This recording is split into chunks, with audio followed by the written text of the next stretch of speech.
अस्सलाम वालेकुम। आप देख रहे हैं प्रोग्राम एजेंडा 5। मैं हूं खतीजा राठौर। नाज़रीन, अगले 48 घंटों में हमने देखा कि वज़ीर ख़ारजा ईरान के जो हैं वो 2 बार पाकिस्तान आए और मुज़ाकरात के हवाले से बातचीत हुई। अमेरिकन मीडिया ये क्लेम कर रहा है कि ईरान ने अपने निकात जो हैं वो पाकिस्तान को दे दिए हैं, जिसके बाद पाकिस्तान ने वो निकात वो जो हैं वो अमेरिका को भेज दिए हैं।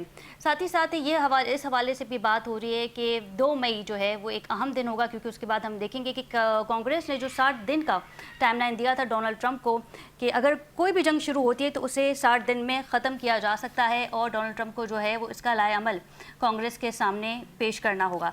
इस हवाले से भी प्रोग्राम में बात करेंगे। साथ ही ईरान ने वाज़ेह कह दिया है, ईरान की तस्नीम न्यूज़ एजेंसी ने खबर दी है कि जब तक स्ट्रेट ऑफ हॉर्मज़ मुकम्मल तौर पे नहीं खोला जाएगा, अमेरिका की नाकाबंदी मुकम्मल तौर पे नहीं उठाई जाएगी, तब तक मुज़ाकरात नहीं हो सकते। और हमने देखा कि डोनाल्ड ट्रंप का भी बयान मौजूद है, क्योंकि पाकिस्तान जाना एक तवील सफ़र है 18 से 19 घंटे का, तो बेहतर यही है कि ईरान की तरफ से जो है वो अमेरिका को टेलीफोन कर लिया जाए। डोनाल्ड ट्रंप ने ये भी कहा, और हमने ये भी देखा कि एक तकरीब में डोनाल्ड ट्रंप की, जहाँ पर तमाम सहाफ़ियों को मदऊ किया गया था, आला शख्सियात जो थी वो उस इवेंट में मौजूद थी। तो हिल्टन में भी हमने देखा कि एक वाक़या पेश आया जहाँ पर डोनाल्ड ट्रंप को निशाना बनाने की कोशिश की गई और उन पे हमले की कोशिश की गई। इससे पहले भी हमने देखा था कि जब वो अपनी इलेक्शन कैंपेन लड़ रहे थे तो उन्हें अटैक किया गया था उन पे, लेकिन वो बच गए थे। और इस सूरत में भी इस पूरे फुटेज जो इस वक्त आपकी स्क्रीन पे चल रही है, इस पर भी वाज़ेह देखा जा सकता है कि किस तरीके से जो है हमलावर इंटर हुआ और डोनाल्ड ट्रंप को और जेडी वेंस जो कि वाइस प्रेसिडेंट हैं उन्हें भी रेस्क्यू किया गया। एक सहाफ़ी ने उनसे सवाल किया इस हमले के बाद, फॉक्स न्यूज़ की खातून ने उनसे सवाल किया कि एक हमलावर जो इस तक सिक्योरिटी में आया, और उसका बयान मौजूद है कि मैं किसी ऐसे शख्स की सरबराही नहीं चाहता जो लोगों के साथ ज़्यादती करता हो। और हमने देखा कि डोनाल्ड ट्रंप ने उस एंकर को एक हॉरिबल एंकर कह के पुकारा और कहा कि मुझे उम्मीद थी कि तुम ऐसे ही सवाल करोगे। तो एक बार फिर हमने देखा कि डोनाल्ड ट्रंप ने जो है वो सहाफ़ियों की तज़लील की, इससे पहले भी वो करते रहे हैं और अब भी ये रिवायत जो है वो बरकरार रही है। और ये इंटरव्यू को अब से कुछ देर पहले 7 से 8 घंटे पहले जो है ये इंटरव्यू नशर भी हुआ है और इस पर जो है वो काफ़ी तनकीद भी की जा रही है। इस पर मज़ीद बात करेंगे, हमारे साथ मौजूद है तज़ियाकार डॉक्टर रिजवान रशीद साहब। बहुत शुक्रिया रिजवान साहब आपके वक्त का, अपने प्रोग्राम में मदऊ करने का। खदीजा, रिजवान साहब, 48 आवर्स जो हैं वो अहम बताए जा रहे थे, क्योंकि इसी वक्त में हमने देखा था कि ईरानी वज़ीर ख़ारजा अब्बास अराग़ची जो है वो पाकिस्तान आए थे, फिर ओमान गए और फिर दोबारा जो है वो पाकिस्तान आए। अमेरिकन मीडिया ये रिपोर्ट कर रहा है कि अब्बास अराग़ची ने कुछ निकात पाकिस्तान के हवाले कर दिए और पाकिस्तान ने वो निकात जो है अमेरिका को भेज दिए। आने वाले चंद घंटे आप कैसे देख रहे हैं? देखिए खदीजा, हमें जो सबसे इम्पोर्टेंट चीज़ है वो ये देखनी है कि किन निकात में बात चल रही है, क्योंकि अगर डिसएग्रीमेंट हुआ था तो मेरा ख्याल है कि नेगोशिएशंस कोलैप्स हो जाते।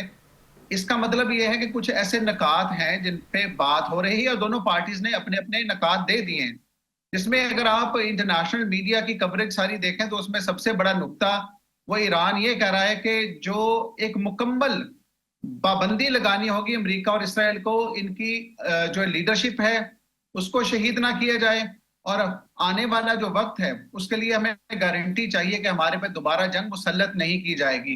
ये 2 नुक्ते बहुत इंपॉर्टेंट है, क्योंकि ईरान कहता है अगर अब हम जंग में हैं तो हम अपनी बात मनवा सकते हैं।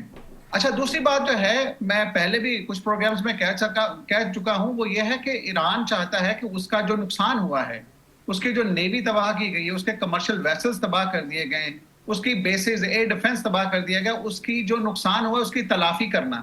तो उसके लिए मेरी जो असेसमेंट है कि अमेरिका कभी भी तलाफी खुद नहीं करेगा, लेकिन अमेरिका के जो इत्तेहादी गल्फ में बैठे हुए हैं उनको कहेगा कि ईरान को कुछ पैसे दे दिए जाएं, क्योंकि मैं ये समझता हूं कि अगर वो खुद तलाफी करेगा तो वो साइन ऑफ सरेंडर कंसीडर किया जाएगा।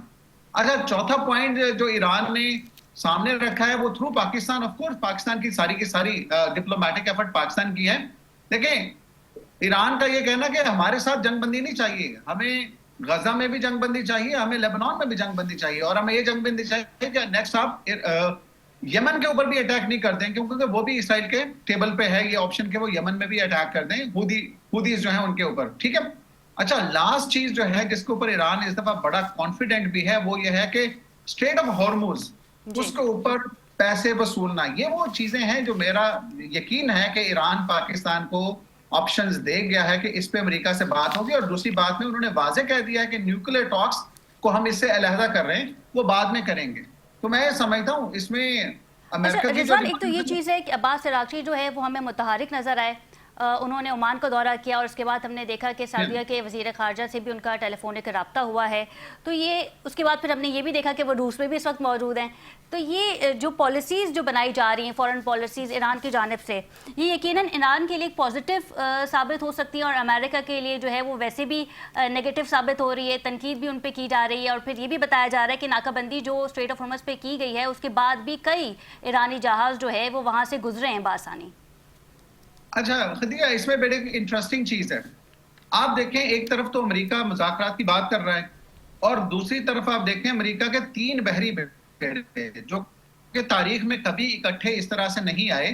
3 बहरी बेड़े इकट्ठे गल्फ में मौजूद हैं, इसकी सराउंडिंग में मौजूद हैं। जॉर्ज डब्ल्यू बुश का है और जेरल्ड फोर्ड का है और तीसरा 3 बेड़े इन्होंने इकट्ठे कर दिए इधर। अब एक चीज है कि ईरान के पास जो ऑप्शन बचती है, ईरान ने अपनी डिप्लोमेसी करनी है। ईरान को भी सपोर्ट चाहिए इंटरनेशनली। अगर दोबारा जंग शुरू हो जाती है तो आप ये भी देखें कि अमेरिका के सामने बहुत बड़ी परेशानी है कि ईरान ने कैसे अमेरिका के बहरी बेड़ों को निशाना बना दिया, कैसे अमेरिका की जो वहां पे जो बेसिस हैं, एयर बेसिस, उनको तबाह कर दिया, अमेरिकी तैयारे गिरा दिए। तो आप इस चीज में तो मैं समझता हूँ ईरान को बड़ी एक ओवर्ट किस्म की, ओपन किस्म की सपोर्ट है वो रशिया से मिल रही है। अगर आज अब्बास अरागची रशिया में हैं, वो उसका पर्पज यही है कि आने वाले दौर में अगर उनके ऊपर दोबारा से जंग मुसल्लत हो जाती है, भी तो सीज फायर का टाइम चल रहा है, तो ईरान के साथ और क्या क्या सपोर्ट हो सकती है रशिया की। क्योंकि रशिया इटसेल्फ आपने देखा होगा कि जर्मनी को गैस बंद कर दी रशिया ने।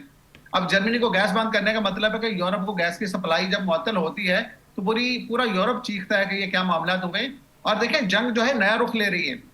आपने खुद ही अपने इंट्रोडक्शन में कहा है कि डोनाल्ड ट्रंप को एक अप्रूवल लेना पड़ेगा कांग्रेस से, वो उनका कॉन्स्टिट्यूशन कहता है कि अमेरिकी प्रेसिडेंट जंग छेड़ सकता है नेशनल इंटरेस्ट में, लेकिन उसे एक्सटेंड करने के लिए कांग्रेस का अप्रूवल है, जो मुझे लगता है कि डोनाल्ड ट्रंप को नहीं मिलने वाला।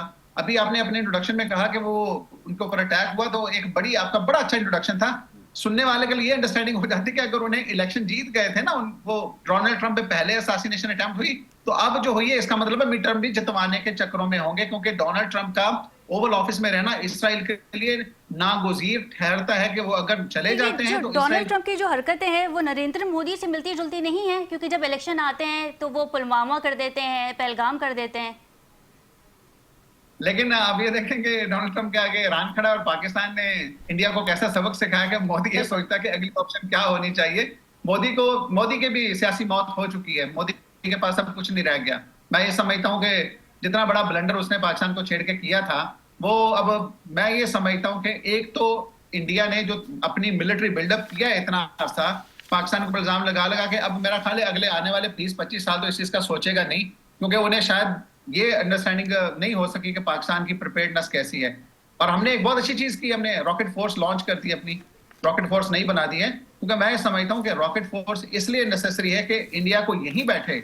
अभी देखिए ईरान ने भी वही काम किया ना, ईरान की रॉकेट फोर्स ने ईरान को बड़े स्ट्रेटेजिक ऑब्जेक्टिव्स अचीव करवाए हैं। तो एनीवेज गुफ्तगू इस साइड पे चलेगी। एक चीज लास्ट में कहना चाहूंगा आपके प्रोग्राम के तवज्जो से जी। इस टाइम मुझे यूं लगता है कि अमेरिका जिस चीज पे अड़ा बैठा है वो यही है कि ईरान की 2 चीजें, एक तो अपने बैलिस्टिक मिसाइल जिनकी वजह से उन्होंने इसराइल को, अमेरिका के एयर बेसिस को और यहाँ पे जितनी बेसिस हैं उनको निशाना बनाया, वो खत्म की जाए। और दूसरा न्यूक्लियर के ऊपर उनका डर है। अगर न्यूक्लियर वेपन्स मिल जाते हैं तो अमेरिका की इस खित्ते से छुट्टी है, इसराइल के इस खित्ते से छुट्टी है। अच्छा रिजवान, ये भी तो बात की जा रही थी कि यूरेनियम को किसी और ममालिक जो है वो मुंतकिल किया जाए, आया वो पाकिस्तान हो या 1-2 ममालिक का जो नाम है वो भी सामने आया था, लेकिन ईरान की जानिब से वाज़ेह कह दिया गया कि ऐसा मुमकिन नहीं है। क्या कहेंगे आप? खदीजा, बहुत अच्छा सवाल है। इस पे बहुत सारी इंफॉर्मेशन फ्लोट कर रही है ऑनलाइन, लेकिन मैं ये समझता हूँ ऐसा मुमकिन नहीं है। उसकी 2 एक वजूहत है। ईरान पाकिस्तान की बहुत कदर करता है और ईरान के वज़ीर ख़ारजा दोबारा पाकिस्तान में रिफ्लेक्ट करते हैं, वो पाकिस्तान में बहुत ट्रस्ट करते हैं। लेकिन एक चीज़ है कि इंटरनेशनल एटॉमिक एनर्जी एजेंसी एक ऐसा गैर सियासी इदारा है जो इंटरवीन कर सकता है किसी मुल्क में जाकर के उनके ऊपर, जैसे ईरान के ऊपर उन्होंने किया हुआ था, तमाम facilities joint comprehensive plan of action के तहत खुली हुई थी।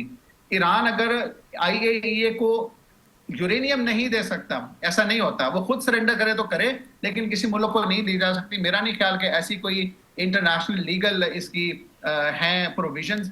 ईरान सिर्फ और सिर्फ ये कर सकता है कि एग्रीमेंट कर ले कि जितनी यूरेनियम एनरिच हो गई वो अमेरिका ने हमें अपॉर्चुनिटी दी, इस JCPOA से हम नहीं निकले थे, अमेरिका ने हमें किक मार के निकाला था। अब जितना हो गया इसको हम फैसिलिटीज को ओपन कर दें, इससे ज्यादा हम नहीं करेंगे, लेकिन हमारी जो तमाम शराइत हैं वो पूरी की जाए। क्योंकि अमेरिका की रेड लाइन ही न्यूक्लियर है। तो मैं ये समझता हूँ जितनी इंफॉर्मेशन फ्लोट कर रही है ना कि अमेरिका या पाकिस्तान या किसी और मुल्क के साथ ईरान अपनी यूरेनियम शेयर करे, तो मुझे सही। उसमें सदाकत नजर नहीं आती। इंटरनेशनल स्टैंडर्ड्स के मुताबिक ऐसा सही। पॉसिबल नहीं है। बिल्कुल ठीक है रिजवान, आप हमारे साथ ही रहिएगा, आपसे मजीद भी बात करेंगे, लेकिन यहाँ वक्त हुआ एक शॉर्ट कमर्शियल ब्रेक का। स्टे विद अस।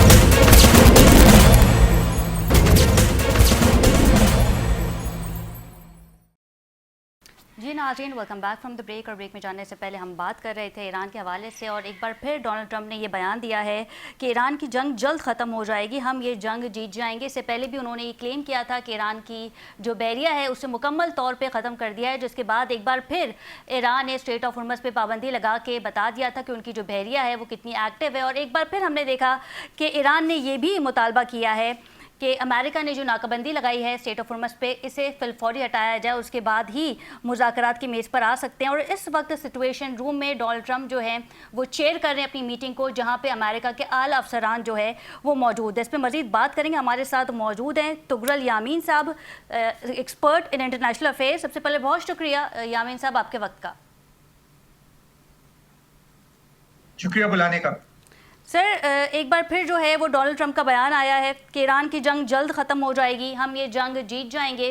60 दिन मुकम्मल होने को हैं, लॉ के मुताबिक जो है वो उन्हें कांग्रेस के सामने पेश होना है। क्या ये जंग जो है वो तवील होगी या इसे ख़त्म कर लिया जाएगा? और 2 मई को जो है ये डेट सामने आई है। क्या समझते हैं आप कि इस वक्त अमेरिका खुद चाहता है कि ईरान मुज़ाकरात करे और ये जो जंग है ये मुकम्मल जंग बंदी की शक्ल में सामने आए?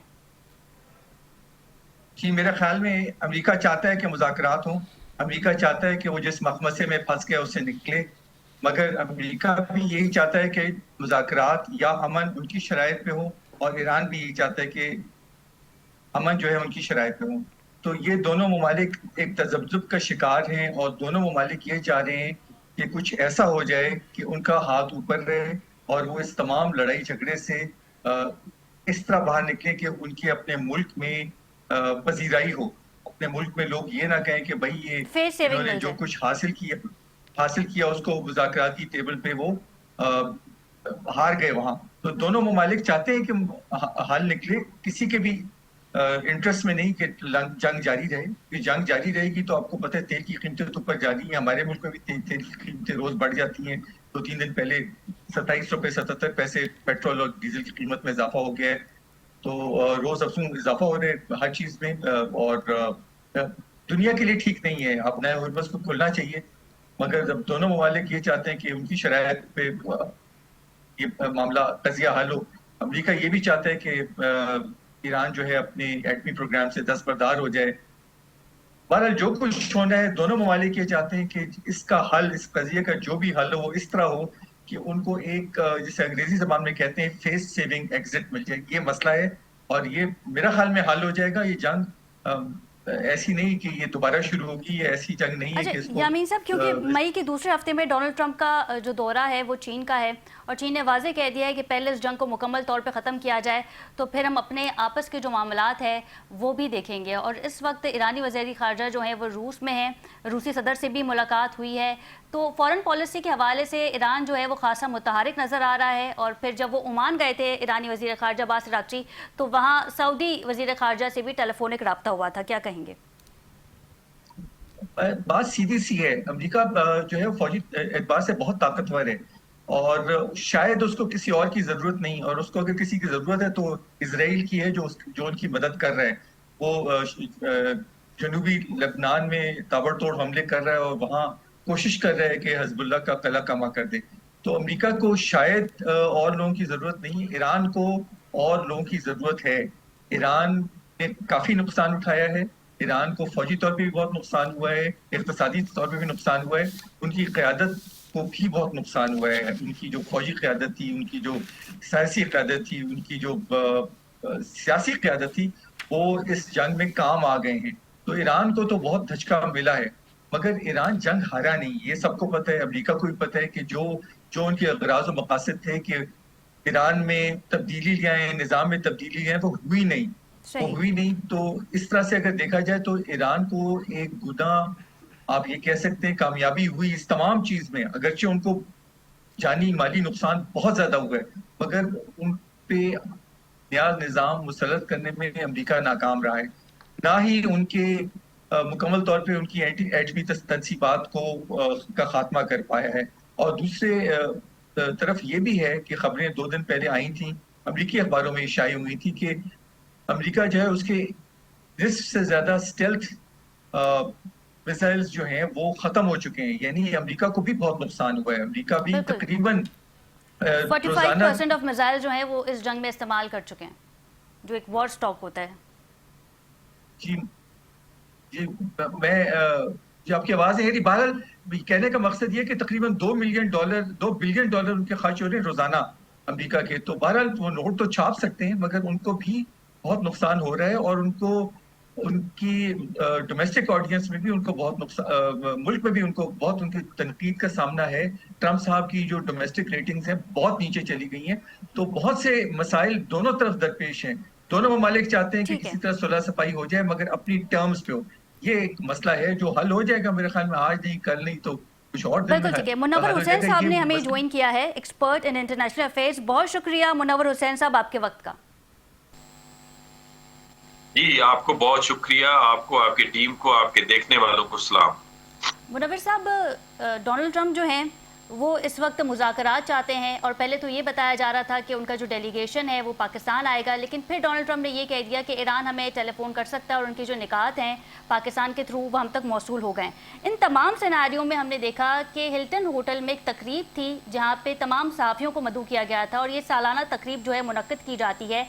इसमें एक 31 ईयर्स ओल्ड आदमी आता है और उसके हाथ में असला होता है, सिक्योरिटी के कड़े इंतजामात होते हैं, लेकिन फिर भी वो असला लेके आ जाता है और डोनाल्ड ट्रंप को निशाना बनाने की कोशिश करता है, जिसमें वो नाकाम हो जाता है।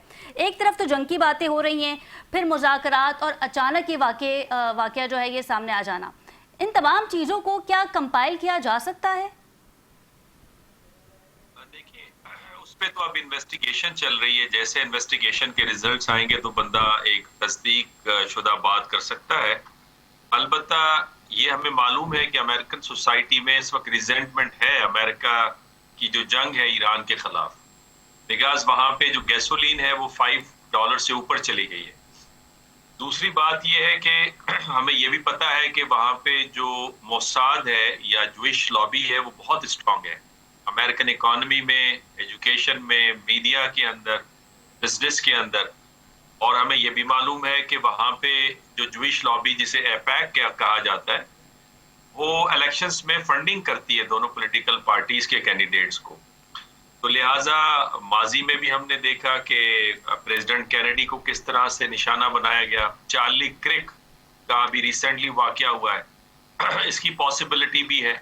इसके साथ ये भी पॉसिबिलिटी है कि चूंकि प्रेसिडेंट ट्रंप की लेस देन 17% उनके पॉपुलैरिटी के पॉइंट्स नजर आ रहे हैं सर्वेज में, -60 है एब्स्टीन पर, -40 है इस वक्त ईरान जंग के ऊपर।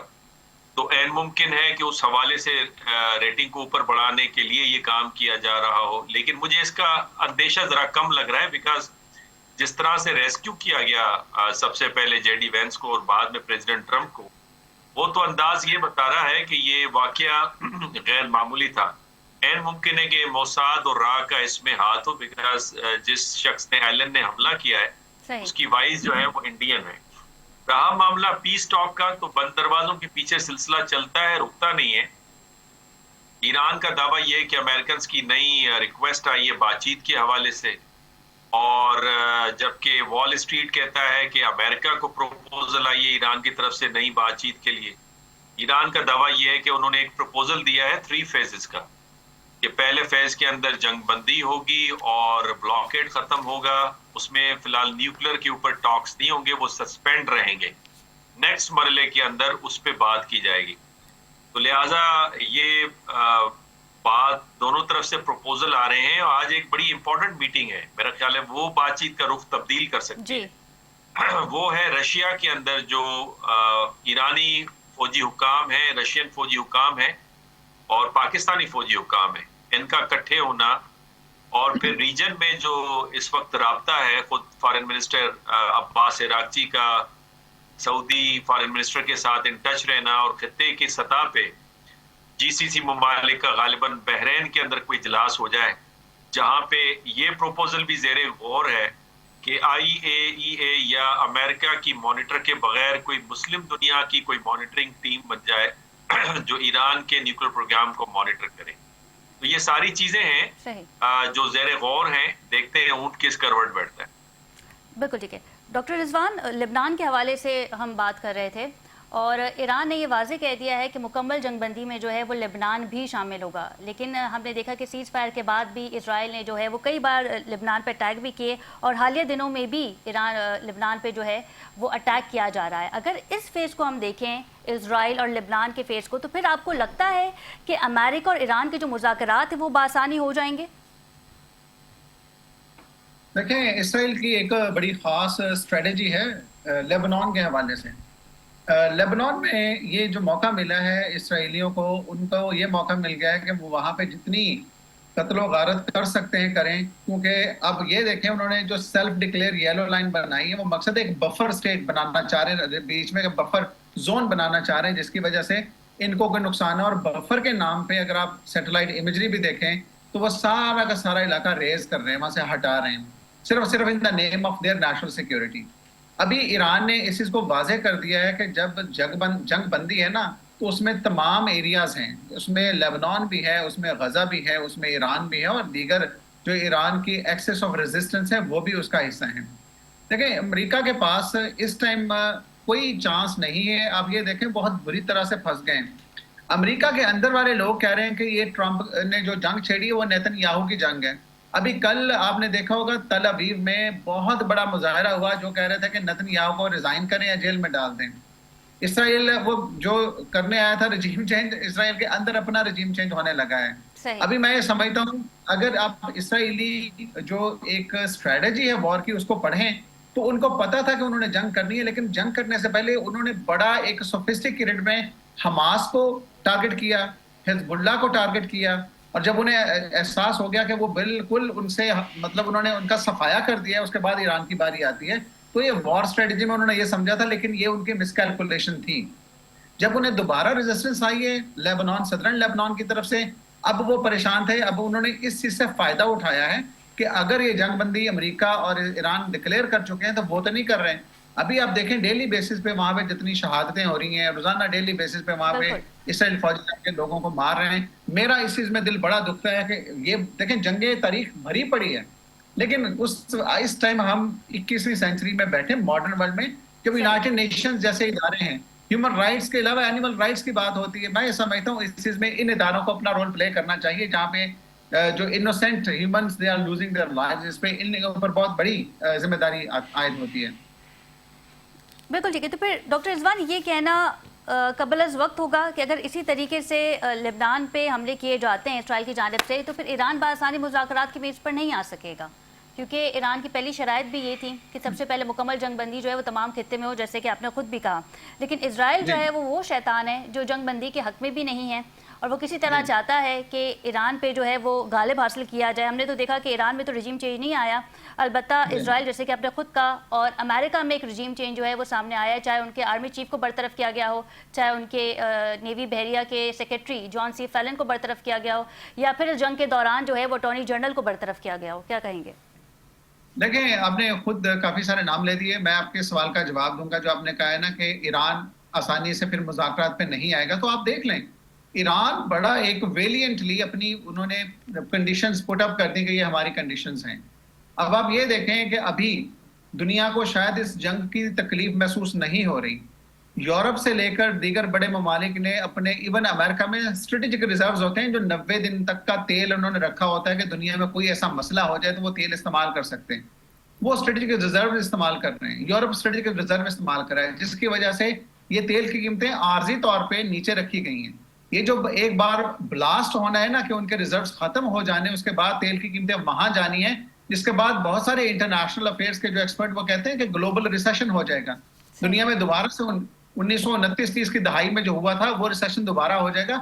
मैं ये समझता हूँ इस टाइम अमेरिका का पलड़ा भारी नहीं है। तो डोनाल्ड ट्रंप कहते हैं कि cards, we have all cards with us. मैं ये समझता हूँ ईरान ने जो अपनी कंडीशंस दी हैं, ईरान उनके ऊपर वाज़ेह कह दिया कि हमने न्यूक्लियर पे बात नहीं करनी, बाकी चीजों पे बात करनी है।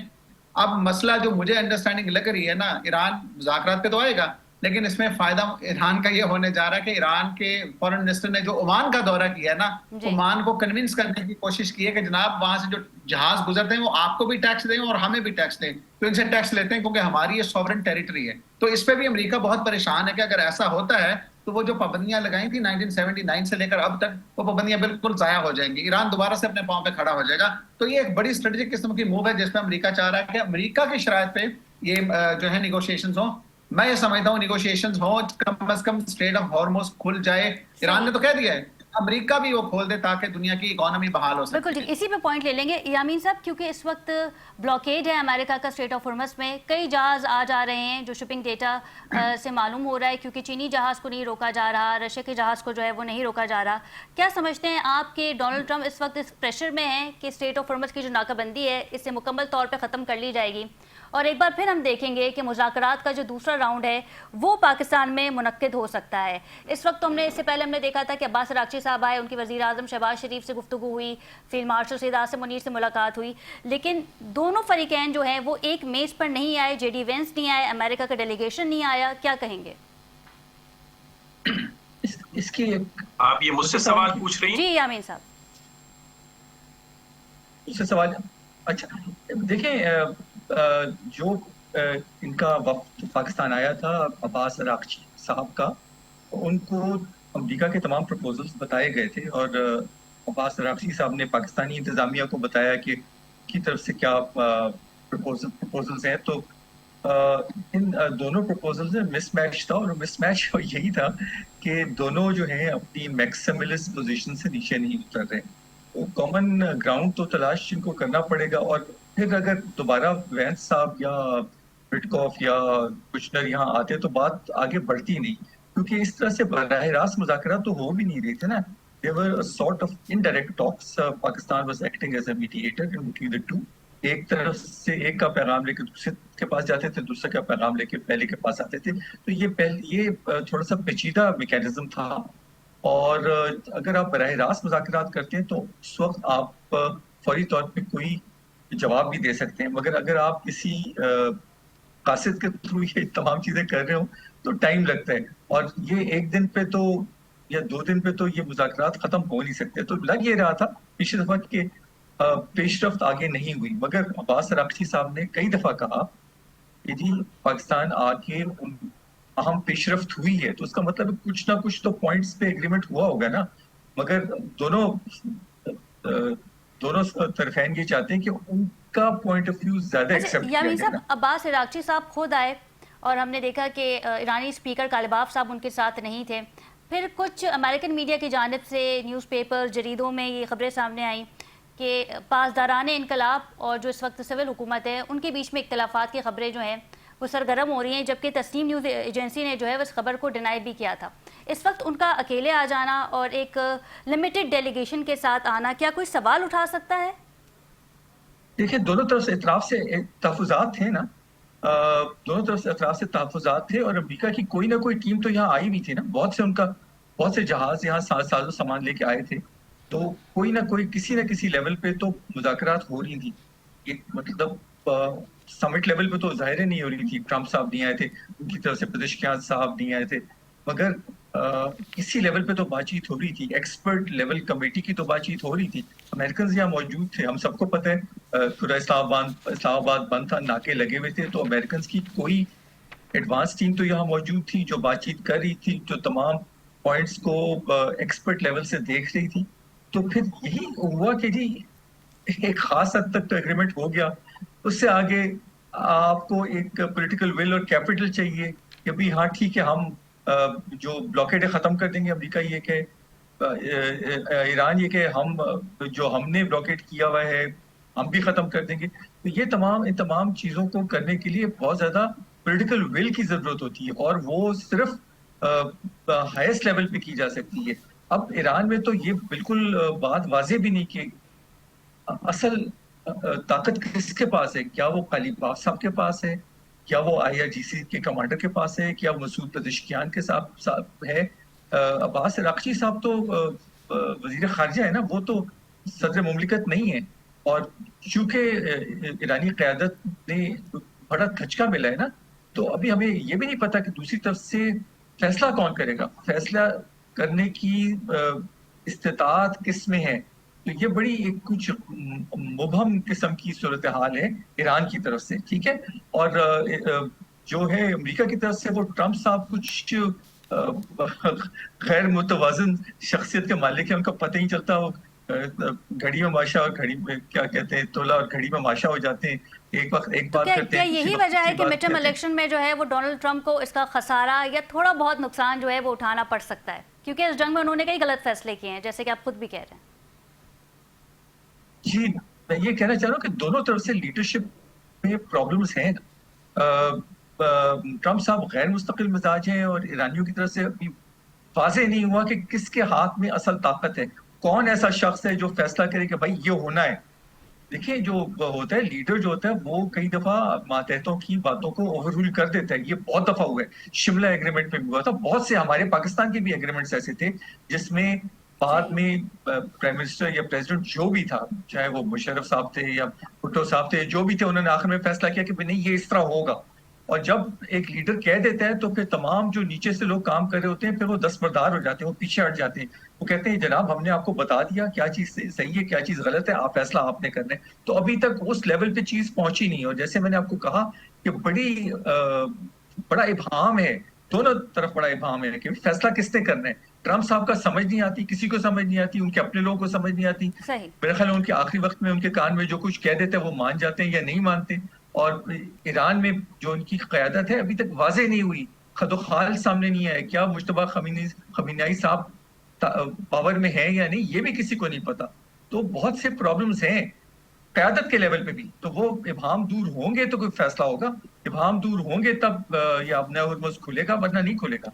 बिल्कुल ठीक जी, है। मुनव्वर हुसैन साहब, ये खबर भी अमेरिकन जरीदों में जो है वो आई थी कि मुश्तबा खामनाई साहब जो हैं वो शदीद दलील है, ये इस वक्त जो डिसीजन मेकिंग है वो उनके पास नहीं है। लेकिन ईरान की जानिब से बारहा ये कहा गया कि मुश्तबा खामनाई जो हैं वो बिल्कुल ठीक हैं, खैरियत से हैं, और वही तमाम सूरत हाल पर नज़र रखे हुए हैं। डोनाल्ड ट्रंप का भी बयान मौजूद है कि ईरान के कुछ हुक्मरानों से हम जो है वो कांटेक्ट में हैं। इस पर हम बात करेंगे। रिजवान, मैं चाहूँगी कि आप इस पर ज़रा कमेंट करें कि बार बार ये कहा जाता है डोनाल्ड ट्रंप की जानिब से कि हम जो है वो ईरानी हुक्मरान जो हैं उनके साथ कांटेक्ट में हैं। फिर ये कहा जाता है कि मुश्तबा खामनाई साहब जो हैं उनकी तबीयत बेहतर नहीं है कि वो डिसीजन ले सकें। क्या कहेंगे इस पर? देखें खदीजा, ये एक टैक्टिक है अमेरिकन गवर्नमेंट की। अमेरिका की तारीख भरी पड़ी है कि उन्होंने जो प्ले किया है वो ये किया है कि सुप्रीम लीडर को शहीद कर दिया, सेकंड सुप्रीम लीडर इलेक्ट हुए मुश्तबा खामनेई। उसके बाद वो जब नहीं सामने आए तो अमेरिका ने चाहा कि नीचे से किसी को पॉलिटिकल क़यादत को खड़ा कर दें ताकि इनके दरमियान दरार जा सके। इनके दरमियान दरार खुद ही तकसीम होंगे। तो जब ये तकसीम हो जाएंगे तो इनको निगोशिएट करना बड़ा आसान हो जाएगा। वहां पे देखें, इसमें कोई शक नहीं है, रिजेंटमेंट है लोगों में बहुत सारे इश्यूज को लेकर के। ईरान के ऊपर जितनी भारी पाबंदियां रही हैं, ईरान की इकोनॉमी बड़ी बुरी तरह से मुतासिर हुई है। ईरान के अंदर इस टाइम लोग नाखुश हैं, हैप्पी नहीं हैं। में लोग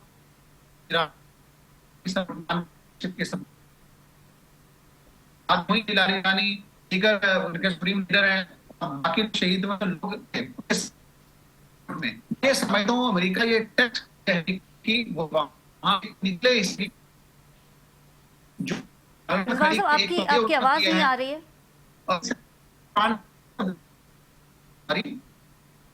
डॉक्टर साहब, हमें आपकी आवाज नहीं आ रही है।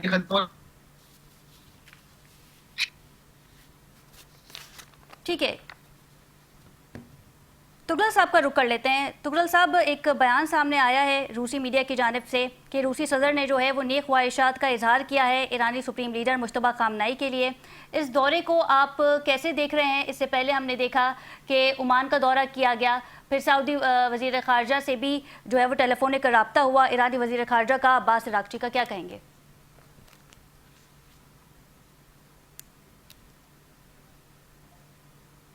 तुगलक साहब, आप मौजूद हैं हमारे साथ?